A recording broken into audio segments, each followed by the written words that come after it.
This is Destroyed Nonchalance, taking culture apart one episode at a time. A social commentary podcast on pop culture, fashion, film, and music. Hello, welcome to this week's podcast. This week's is a two-parter that we recorded up in a rooftop, and we continue to discuss fashion and mental health. Because shopping, I mean, we touched on this before, but it kind of feeds your ego. And I think ego is an important thing to talk about. Because when I watch YouTube videos on mental health and self-awareness, you know, the ego in some cases is a negative thing. Because you're trying to feed it constantly, like it's never ending. It's like a monster that's always hungry. Right. You know, and I go out and I buy things and I think, does this look, oh no, it doesn't look right. And, you know, you can see people out here, we're all out there, like trying to, especially just walking up Oxford Street a minute ago.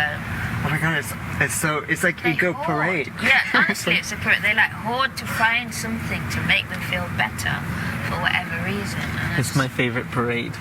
Troy hates it, but I love it. You don't like shopping? I don't like shopping. Yeah. And Okay. I don't like shoppers. But I can. I love shopping spaces. If it's not too crowded. Oxford Street is just insane. It is. And I mean, it's just too many people. Bond Street's not bad because it's less people, and I mean the shops are nice, so it's like you can breathe a little more. And people are rude. Oxford Street people are just rude, and then also it's kind of chaotic. So a lot of people aren't trying to be rude. It's just messy sometimes. I would say it's more messy than rude. Yeah, it's just a volume, isn't it? The volume of people. But the shopping, you can see it. The industry it lives off that, of people's egos that they need to feed. Yeah, and I didn't mean I love shopping. I meant I love the parade. I like the people. I like seeing the people. You like them. I like walking through the crowds. I don't go inside the shops. We barely go inside shops. Okay. I like walking down Oxford Street and looking at the people as we're going, and just like observing, seeing what people are wearing. We go on walks, and Troy hates it, but I like Oxford Street. And you have the buskers out there singing, drummers. And then, it's not the only street we walk down, but I like... It's the main one, and we do it pretty often. But what we'll do is we'll start here, and we'll walk down Oxford Street, past Selfridges, make a loop through Hyde Park. That's new for us, because then it would just be like at the end of Selfridges, walk back. So no break from the crowds or anything. But that little break in Hyde Park, walk on the grass and just enjoy that for a bit, and then head back. It's fine. It's fine. And it didn't bother me early on. It's just the longer I was right here on the street, the more it bothers me. But I think it was connected to like anxiety too. Like the anxiety that I was feeling with the course and everything I feel like I need to get done, and then I'm like thinking about that, and there's so many people around that it's like okay. And now it's like I have a better relationship with anxiety than I used to, and approaching things not to totally hijack the conversation, but just taking it. When you were beginning. Oh, fashion and mental health, and just kind of like tied together. But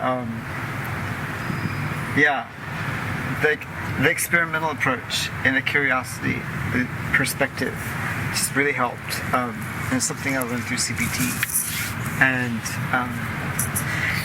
so that kind of helps. And just being honest, like I don't have to love it. It's fine. I don't have to expect things to be comfortable. I don't expect that to be comfortable. But if I can just get through it and take it for what it is, then it's something that I don't have to like run from. Does that make sense? Yeah, that makes total sense. I'm just like meeting new people for me, and like I was saying last time, is how doing the MA, it really made me kind of take care of myself and look at how I think and how my emotions are, and I'm still on that same journey. Right. And yeah, meeting people and people that question me, or if I feel uncomfortable, it's fine. And it's like I've learned that everything is an experience, and I can just look at it as if it's happening to me, or it's happening, and I can observe it rather than make it affect me. Right. I can use it in order to push me forward or to learn more. Right. Now, is that idea of observing something that you heard from somewhere else, or is that something that just kind of developed within you? Because I've heard that idea being talked about from like a lot of authors, writers, thinkers, like develop the observer capacity.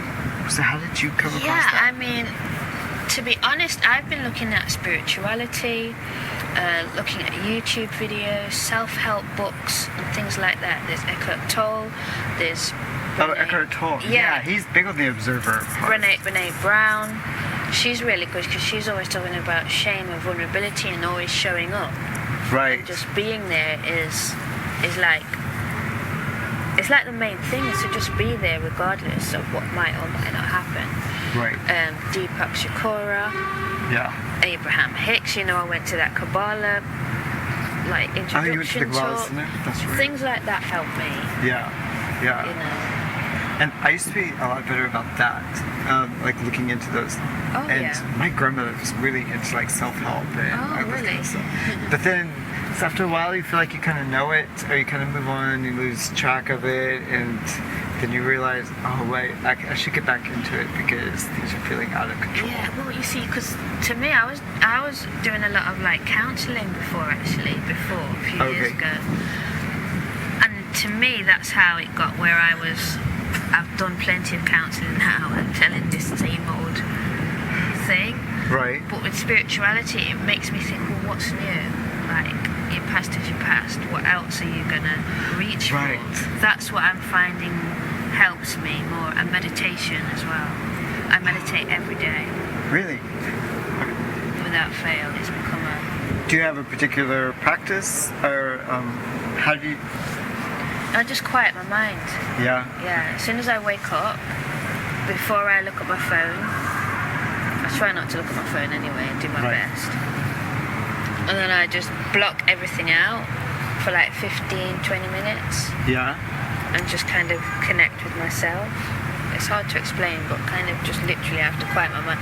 Try and stop the chatter of you've got to do this, or you've got to answer your phone, or you've got to call such and such, you owe this, you've got Right. to finish this piece of work, or don't forget to do that post later tonight. I try and I have to, because I realise it's something I have to do. And that's something you do right when you wake up. So Yeah. that chatter was there before, Well, yeah. like as soon as you woke up. Well, I'm trying, and it is getting better where I head that off. Yeah.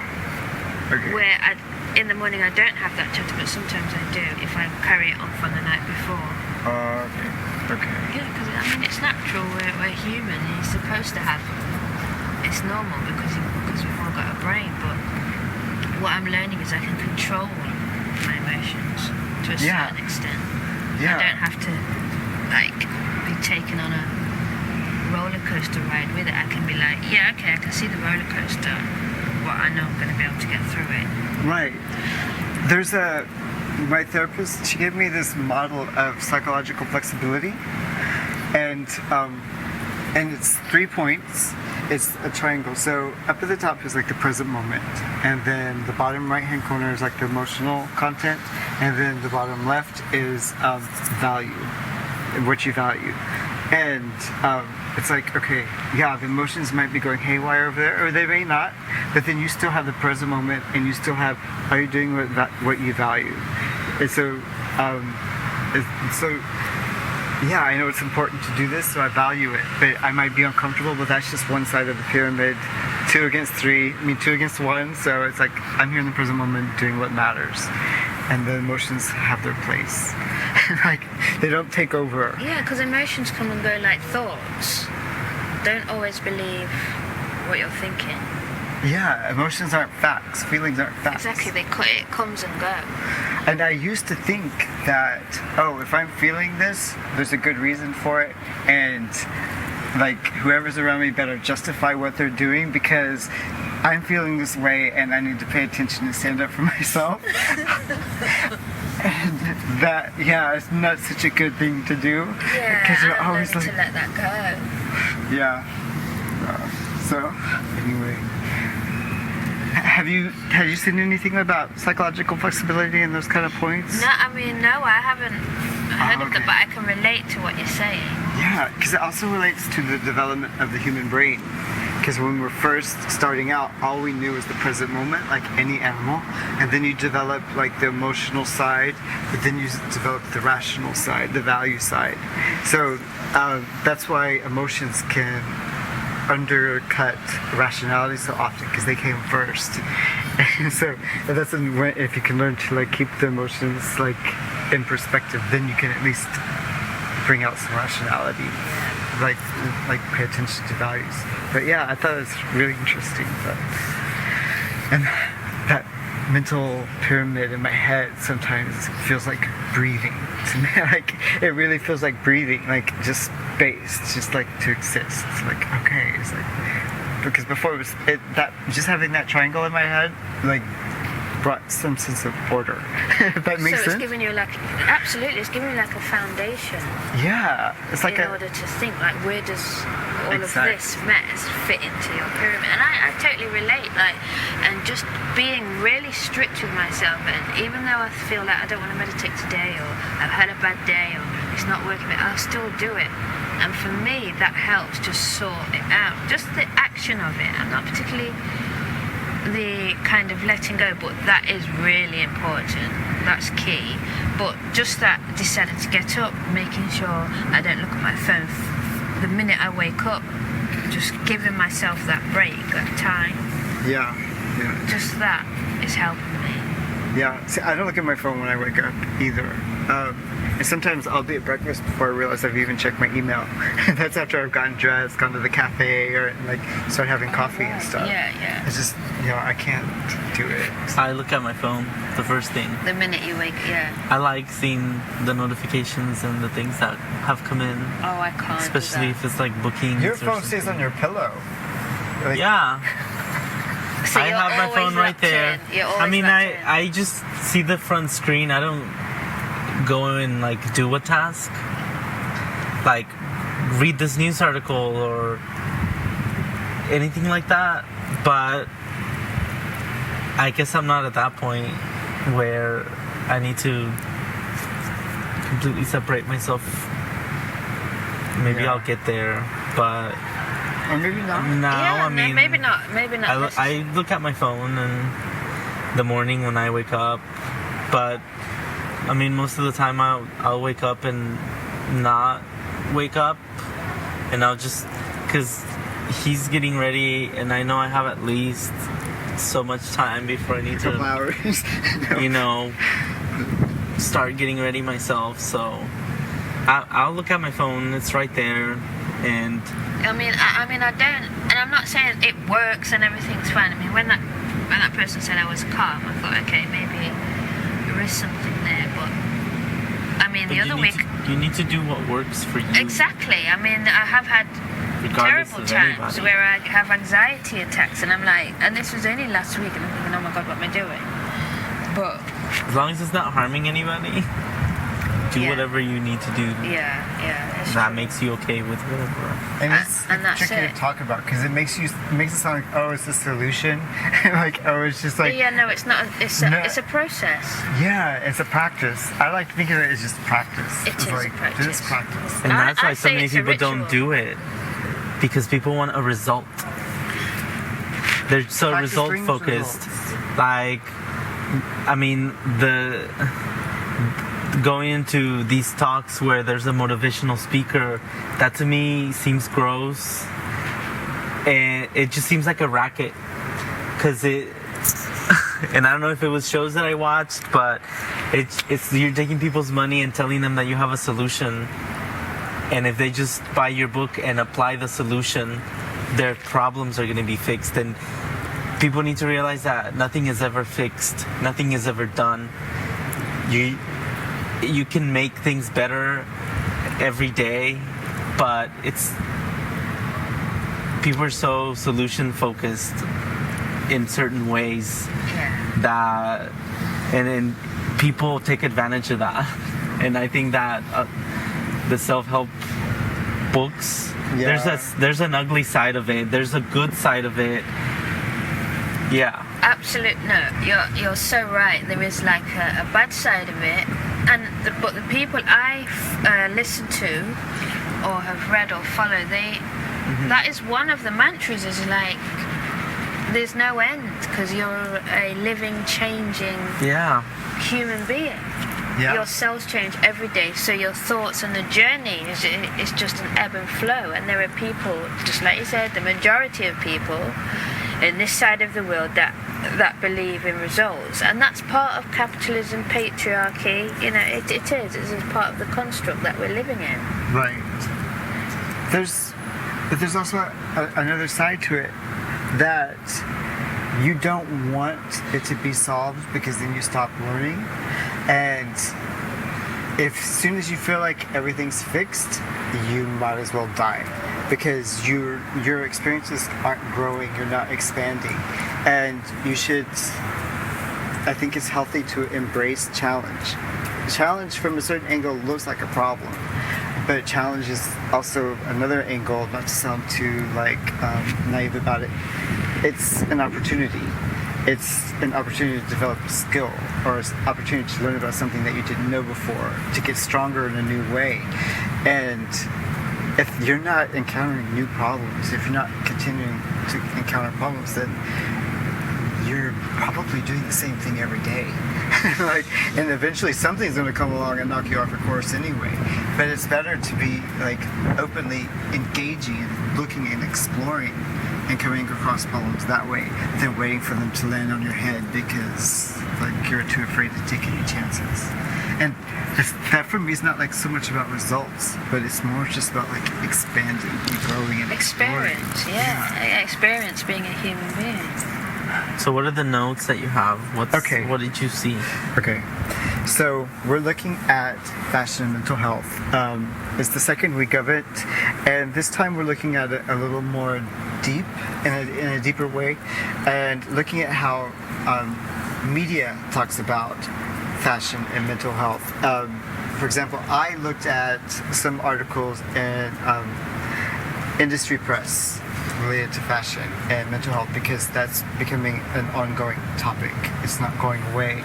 Stress, anxiety, and depression contribute to 43.8% of all workplace illness. So that's mental health manifesting as stress, anxiety, and depression. Those kind of problems make up almost half of all illness.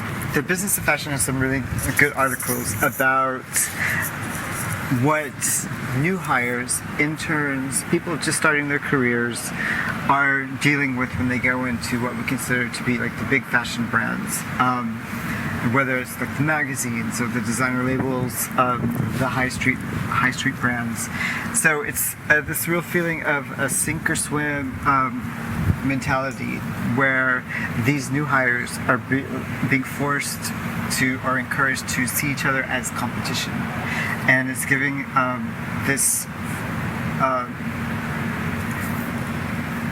it's taking away the sense of trust and team building, and it's minimizing that, and it's focusing more on how you can leverage what you have against the people who are around you. Talking about this sink or swim atmosphere amongst new hires, interns, fostering this competition about who's going to be hired on if you're an intern, who's going to get the promotion, and who's going to end up in a better spot.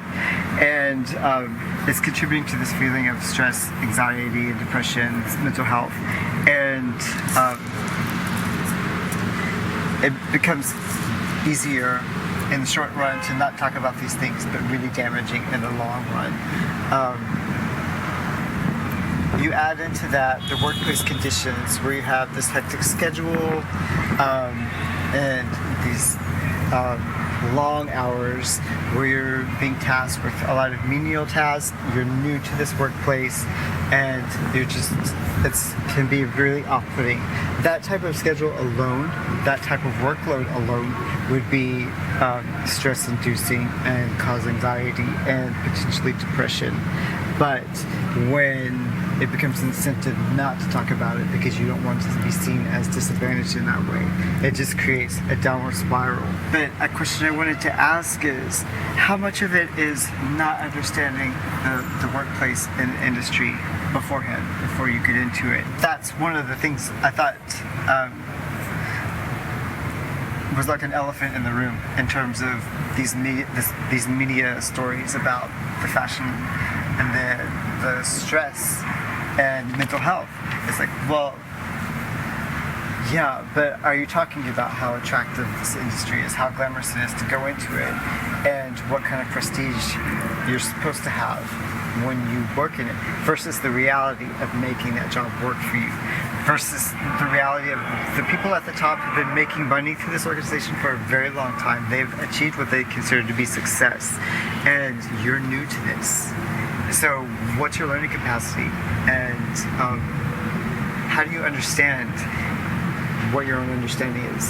How do you understand your limitations when you're entering into a new environment? You know, all of us are kind of,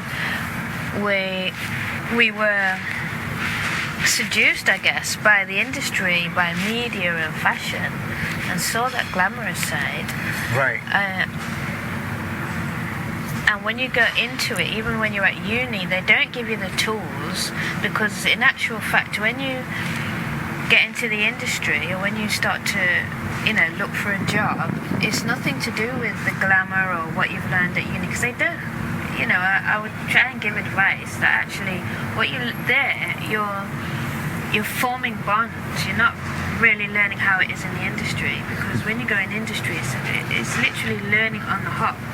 You've literally got to learn on the hop, and you've got to be prepared for that. And the way I would say to be prepared is to look after your mental health, your emotional well-being. Right. More than anything, because that's what's going to keep you, rather than, remembering theory or remembering, how you supported a designer. That isn't, not in practical terms, that hasn't helped. What's helped is how I decided, right, I'm going to write this, or I'm working in a collaborative team. So you take those skills, the transferable skills, and those transferable skills were hard to learn, because it was like, being able to present yourself just like that, knowing yourself, and what skills do you bring to the table in this group. And it's not the actual work that you do, it's what you learn about yourself. There are definite wrongs happening. I mean, we're talking about like Me Too. We're talking about not paying internships and exploiting the people, the new fresh talent that's coming into the workplace. But also there's this phase of adaptation and self-discovery that might manifest itself as stress and depression and anxiety. But how do you learn the difference? And who's talking about the difference if the very fact that fashion and entertainment and media are so glamorized that nobody wants to talk about the reality of what it's like to work there, unless it goes to this extreme where it's like a mental health crisis? There's a middle ground that I think that's more realistic, that doesn't get talked about. And part of that is going to be trial by fire. There will be True. trial by fire somewhere. Absolutely. Because that's just life. And sometimes you don't deserve a participation ribbon. Because that kind of culture I don't like. But there's exploitation that can happen in that, where you don't get paid, or you're not prepared enough. Anytime you go into a new job, that's not what you did at school. So they teach you the overall things and try to get you into this class about philosophy, or you learn about theory, or you try to apply things with group work. But when you're in a job, it's going to be trial by fire. So it's how prepared you are mentally for that, because some of it you're just not going to be able to learn in the school until you do it, and you need the experience, and then you'll know I'm this kind of person. I didn't know that I was this kind of person that learns by doing or by whatever it is. So there's a lot of stuff that I agree with everything that you're saying, but there's also a lot of like, I keep some of the sympathies away because I know that some people do a lot harder, tougher jobs. But there's a lot to weigh because the mental, there's a lot of hard work you can do, and that can put a big strain on you mentally, and there's really hard physical work that you can do that it's hard on your body, but you're not exactly straining a lot of brain cells, or I mean, you know. Yeah. I don't want to sound like just like throwaway, like I'm not sensitive to some of these things, but I know, and I've worked myself in a field picking fruit or whatever, in a family that have done that, or even, you know, picking nuts at a nut farm and all of that, and it's really hard work. At the end of the day, you're just passed out, and you know that there's all the jobs that support this industry back in India or wherever, where they have the factories that people are breaking their backs. So, I mean, I know that that's not our reality, but whenever you meditate or whatever you do, put everything into perspective, and learning all of that might help you stabilize your mental health a little bit more, so that when you go into those environments, you put it all into perspective before you break, maybe. I don't know. But I do value what you were saying though. And I do take that sense that actually I do have to step back when I'm totally stressed, because in actual fact, the field that I'm in, where I am, it's a privilege to be able to have gone to fashion school rather than like what my grandma did, which was work in the NHS. She was a nurse for years and had to give up through stress because it was so tough for her. You know, she worked for years and people treated her terribly because she was black. So yeah, definitely. But then I put another pressure on myself. I think I should be enjoying this. You know, do you know what I mean? Yeah. But it makes sense you saying that. Like, you know, the physical work. It's more. We are being creative. We're being creative. I mean, Yeah. it's a dream, really. And that's something I would talk about a lot in therapy. I'd be like, no, this is like, I'm doing what I want to be doing. Exactly. I should be enjoying this. Yeah. Like, and she goes, who said you have to enjoy it? And I'd be like, well, no. Like, if you looked at it from the outside, it's like, I guess it's like here on the street and then going to this school. And it's like, but it doesn't feel like that. And she's like, well, have you never been on vacation and got stuck in traffic? I've gotten annoyed that the cab didn't come when it was supposed to. It's like, you're on an island resort, and you've been there for about 5 days, and now you're annoyed because the cab's not showing up. It's like, that's just reality. Like, that's your reality. It's like, yeah. Yeah, and I mean, you do need to weigh your reality, because I'm not a starving child in Africa. Exactly. So this is my reality, and my reality is valid for my situation. So I am not trying to be insensitive to creatives, because it is hard work, and mentally it can be exhausting, and you need self-care, but you also need to keep everything in perspective, and that might help. As much as fashion and design draws on creativity, which is an internal resource, it's interesting how little attention is given to mental health and maintaining like perspective and something like psychological flexibility. And you know, you mentioned like starving children in Africa. Well, you know, children in other countries that are getting paid like cents on the dollar to make the clothes that we're wearing. That's part of the reality too, and yeah, it's not something so separate from us. And I think that's what I'm trying to. It's every. I mean, people are starving here. Yeah. You know, people are hungry on the streets. When I went to Stratford, Westfield Centre, there's like there was like 20 tents like set up right next to Westwood, you know, the very posh, massive Westfield shopping mall. And then there's tents almost next to it, under the bridge. And you think... And it's like the two worlds right there. Exactly, right there for you to see. And it feels like there's a boundary, but that's just like one that we've manufactured.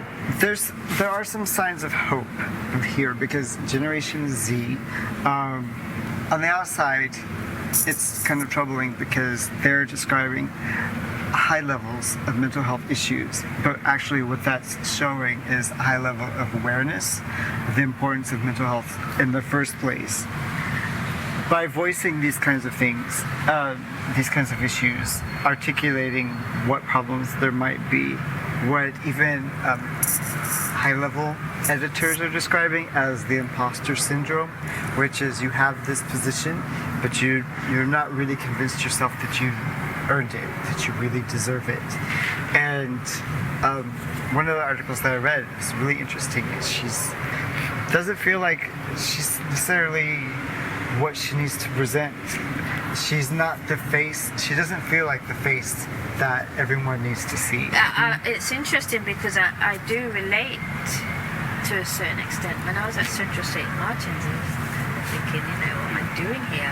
Really? I had to really tell myself it's okay. Just go in. It's fine. You've got your spot. I think that way every day. I think that every day. Like, who am I to say anything about this? I'm like walking into Central St. I'm like, what am I doing here? Honestly. Okay. Yeah, because people like you and people from like all these great schools, universities, and then it's just like me, and I'm thinking, oh my God, how did I get here? Well, I definitely felt like an outsider, but I just kind of owned that going in. I mean, it's like, I don't know. I don't expect to be able to fit in. I think if I kind of got over that expectation a bit, I don't know. I guess the imposter thing didn't kick in because I knew I was like marketing and advertising, and that's not what everybody wanted to talk about. So it's like, no, it was written right across my face. I'm an outsider. I'm fine with that. Yeah, you expect it to like materialize in something. Like there's going to be a benefit that comes from this, and there's no guarantee at the end. Fingers crossed. It really it's up to you. It's always gonna be up to you. At the end, the college is gonna give you your piece of paper, and then you hopefully prepared enough to take that into the next level. There's a very real sense of stress, anxiety, and depression in the workplace. It almost makes up 50% of the mental illness that is going to be encountered in the workplace. It comes down to real things like the Me Too movement and harassment and exploiting interns, and some of it is workplace pressures that are just built into the job itself, and what has taken for this organization to be successful enough to hire you in the first place. And that's just something that it's a process of self-discovery, that you're going to apply yourself in a new situation. It may work out for you and it may not. But if you're Generation Z, or if you've been paying attention to mental health and it's become a concern for you, you're likely to say something about your mental health experience in these situations, which is actually beneficial. And that people up and down the career ladder are starting to articulate what it's like for them on a day-to-day basis. The difficulties, the triumphs, the challenges, all across the board.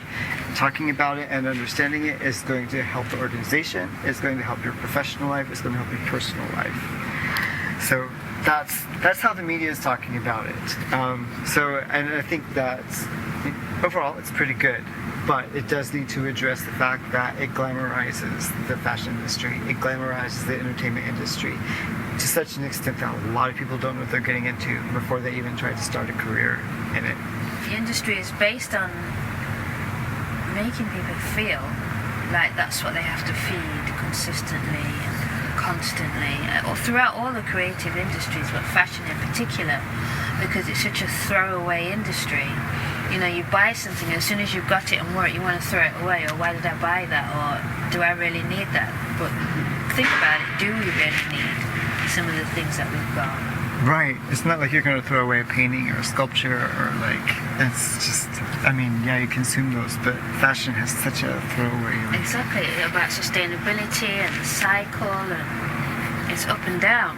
And the ego can cause psychological problems because it's almost like having a voice on your head. One side telling you that you must buy this, you must fit into this trend, you must look like this person, and all the time when you're buying these things, it's never actually fulfilling you. And it's just this constant cycle that the ego is trying to, almost persuade me to buy, that I'm not quite where I need to be. Yeah. Okay. And that's bad, but you know that it's part of the culture, it's part of the capital culture, and it affects us all in some way or another. Trying to keep up. It's like this constant trying to keep up with things. And then fashion also helps your performance in dressing your ego. That's what I was talking about, fashioning yourself. Right. And that theory is from Judith Butler. That was based on a central concept that your gender is constructed through your own repetitive performance of gender. Now, I used her theory in my work to base how you can use that in fashion. Right. So it's performativity in fashion and music, and that's what I used for one of my essays. Yeah. Yeah, and I think it's an important concept because it speaks on constructivism and how we're all almost forced to take part in the performance of society and culture. So, are those performances, are they always based on the ego? I think so, yeah, because it's a performance. Can we ever detach from that? Because I know we don't really shop that much anymore. I mean, we were shopping a lot when we first got here, but the busier we got, the easier it was not to shop. We just had other things we had to get done. So, all right.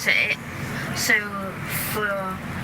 for you then, if it isn't fashion, then like for me it is clothing and what I wear, and I do think that has something to do with my gender. But okay, for you, I would say, imagine I'm talking about your lifestyle then. Right. Going out, going to the theatre, doing all those types of things. If that was a form of fashioning yourselves, right, is that feeding your ego? Is it a performance thing? Well, I think part of the things that we do are to construct the story that goes on Instagram, and that makes people jealous because they're not living that perfect life. So, I mean, yeah, I want to go and see Nicole Kidman on a stage play, but I also want to tell people I went to see Nicole Kidman on a stage play. Or I want to post it or whatever it is. And I mean, we've done things where we haven't, but it's because we forget or whatever. It's gone down a bit, but I mean, part of traveling, I like traveling, but I also like just sharing the pictures and like we're here now and we're going somewhere else and all of this and all that. I like the idea of exploring. So I have like interesting stories to tell, and I'm sure like ego is wrapped up in that somehow, but it's like exploration or like putting clothes together in a way to create like a look as like an expression. I guess because what I've heard about the ego is that it pops up when you're not looking. So when you're not looking and you think everything is like, oh, everything is nice, then the ego is like right behind you. You have to stay aware of how it's like having an influence, but it's a really tricky thing to pick apart. I'm not sure like where it stops and where it ends. They interchange and make you who you are. Yeah. And the reason I say like, I was asking you, can you do it with? Because I know I buy fashion because I want to do it. It is part of me dressing my ego, and then I think, have I bought the right thing? Does it look good? Does it say the right thing? And then I'm constantly questioning myself. But my ego, it drives me to buy this or get my hair done or get makeup. Do you know what I mean? It's Yeah. a constant. And then I put it to you because it's so. I put it down to maybe your lifestyle is a form of fashioning yourselves. Is it a need? Is it a drive? I mean, what would you say? Is it a drive to? That's a really good question because I mean I guess the cultural experiences are a way of like fashioning yourself, and it's not necessarily related to clothing exactly because we'll see some of the same people every day and they'll be wearing the same thing every day, and it's like but we do the same thing, and it's like I don't know, it might be just like this particular area, and like the people who aren't shoppers kind of like stand out, and you start to recognize the people. And they'll be wearing a t-shirt, a hoodie, like a denim jacket, and they're wearing the same thing. I'm like, we just saw that guy, and he was wearing the same thing as yesterday. But if he looked at Rick's clothes, he'd be like, yeah, Rick is wearing the same thing as, like, it looks the same as what Rick was wearing the day before as well. So it's almost like it's not clothing so much, but it is like a stack of cultural experiences. Exactly. Yeah. That's what. Yeah. So, I mean, some of the articles that I found. There's a lot of brands, there's a lot of articles on brands making collections to raise awareness about mental health. Left and right, I just kept seeing brand A, brand Z is doing a t-shirt collection, this collection, jewelry collection. So one of the questions that kept coming up is when will we be aware enough? Has it happened already? And once you're aware, what do? You'll take care of yourself more, or That's a good question. is it enough to just be aware? No, I mean, Because it's a starting point. The brands, I mean, Well, first of all, who's getting stressed out from producing all this mental health awareness product? yeah, so this was Are like, people killing themselves to put this stuff out there and we're not hearing their it stories? is a stressful thing. Like, this is from WWD that I got this article from, and they're talking about, they're not saying what I'm saying. This is just what I got because they had an article about all these brands doing collections. For example, there was it's an anti-stigma campaign from Lazy Oafs, and that's a brand that they donate 100% of their collections profits. So that's a good brand that's doing this. That's a really good. They give it to charity, and they give it to Time to Change. It's a charity that works with schools in England. There's another brand called Bandu that does jewelry, so it reads anxiety or depression. You wear it, earrings, all of that, and 100% of their profits go to Bring Change to Mind charity. So far, they've said that $48 necklaces have raised 100,000 pounds for charity. So I mean, that's really good. That's where I see that it translates into what's next. Because it's twofold. You're raising the awareness and you're giving it to help it change in schools where it can really make the change as from the bottom up, essentially. Yeah, But that's positive. It's more than just awareness, though. If you're wearing something that says depression, it's like you're not afraid to articulate that about yourself. It's doing that, but it's also supporting the change that's going to happen because you bought this shirt. 100% of the profits are going to go towards something that's going to help change it. So you're bringing it to the surface, but that's one thing that we need to make sure that any company that's out there that's trying to make profit out of something like this, you need to make sure that you see how much is going to a charity that's going to help. Like you have Marks and Spencer's doing an LGBTQ sandwich, and is anything going to help a charity? And I read it was like 7% or something, so not very much. So this is an example of a bad company that's trying to profit off of not specifically Marks and Spencer's, but Burger King. They started doing anti-Happy Meals to raise awareness of mental health. So they call them it's like a pissed Happy Meal. It's not a Happy Meal. It's like, and they put it on the boxes. It's pissed, DGAF, don't give a fuck, salty, no proceeds help anything. You're kidding. Nothing. So you're trying to capitalize on this. Oh, well, what's the hot thing, right? Oh, mental health awareness is the hot thing. Oh, let's do it, right? So they're doing this in America, but you know, it's an example of a company just grossly taking this very real thing and not really giving anything back. I think that's a key thing right there, is like not giving anything back. Buy our products, you know, we'll put the right sticker on it, we'll put the right name on it, but so I think with any brand, look at least 80% of the profits of the products is going towards actually helping what the cause is. And that brings us into actionability, like things that you can actually do. And that's one thing, like watching where your money goes and what. Pay attention to what you're shopping. If it is something that sounds great, read the small print. Yeah, because sometimes it has it there and sometimes it doesn't.